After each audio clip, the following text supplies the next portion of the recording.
let's talk about how do you start keto. Okay.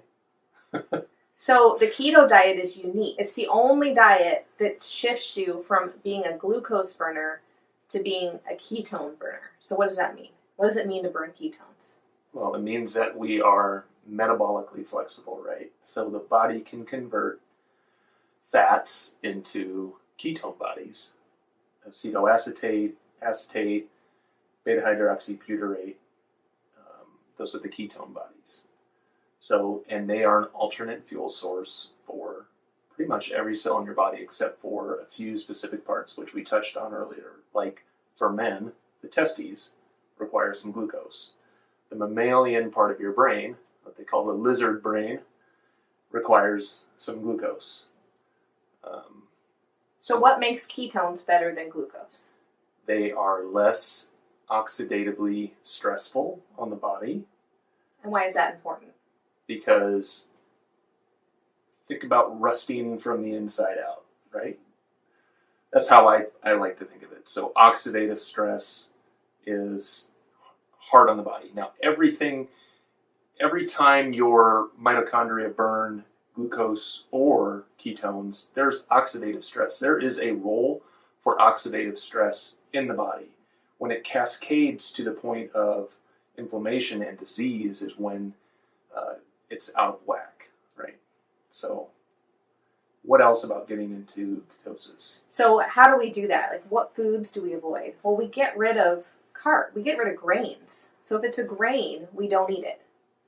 And that's even like the frankenfoods that they come out with. That's like the little pieces of the grain that's been extracted and processed, and we avoid those as much as possible. So can I have an Impossible Burger? No, it's frankenfood. So that has a lot of carbs in it too. So we avoid grains. We get rid of beans and legumes and high starch vegetables. So it's potatoes, sweet potatoes, things like that. You can find keto food lists all over the internet. But the point of all of this is to use the reserved glucose, which is somewhere around 2,000 calories. It varies based on the size of your body, your weight, how much muscle you have. Around 2,000 calories, we burn through that, and then all of a sudden we have like 20, 30, 40, 50,000 calories of fat stores. Even in people who are lean, they have tens of thousands of calories worth of fat stores that the body all of a sudden can tap into and burn. Right. But there's a transition period. There's a transition period where your body is figuring out what to do. And your body knows how to make these ketones. When we're born as babies, we're born in ketosis. Yeah, and every morning you probably have some level, low level of ketones in your system because you've been fasting for some period. But your body's not real great at making a whole lot. Right, so it has to relearn. So for some people, this could be a 3-day process.